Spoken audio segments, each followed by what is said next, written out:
乡亲啊，继续来看这件，这是屏东的枋寮警察分局一个员警在查案的时阵，发现一间店家所请的女员工因翁有毒品的前科，竟然就威胁这个头家，爱甲这个女员工甲撕掉，讲若无哦，就要逐工来徛卫兵，互你这间拢无成立。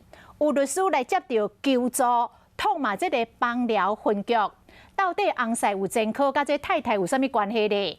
啊，枋寮分局是出面来回失礼，讲员警的用词无妥当，已经甲处分，而且加强教育训练。你唔好食啊！歹人啊，正为着你无我介接来，我骗你。你要逐工我来甲你迄落来甲弄好，恁这间无情理。进前，槟榔县枋寮乡一间网络拍卖店，有一个员警认出女员工的翁有毒品的前科，虽然讲当时有甲抄，抑过无抄到可疑物件。想不到过两天，警方怀疑店内有毒品的交易，唔若调监视器画面，佮威胁头家要将这个女员工甲撕掉。你有咧做违法的啊？对无？啊，你知你唔迄落，你搁请迄种的消费者有单呀？你若迄落有继续是这听，我会继续来。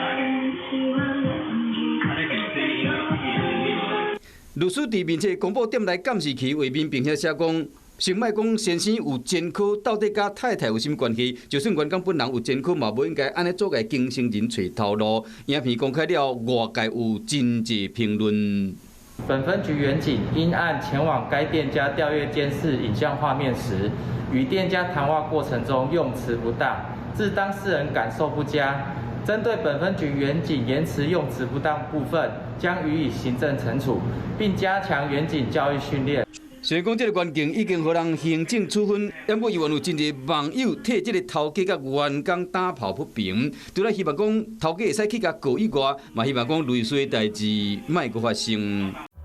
我是李一文，想要关注体育的朋友们，记得收看52动起来，然后还要订阅我们的 YouTube 频道，赶快按赞、订阅、开启小铃铛。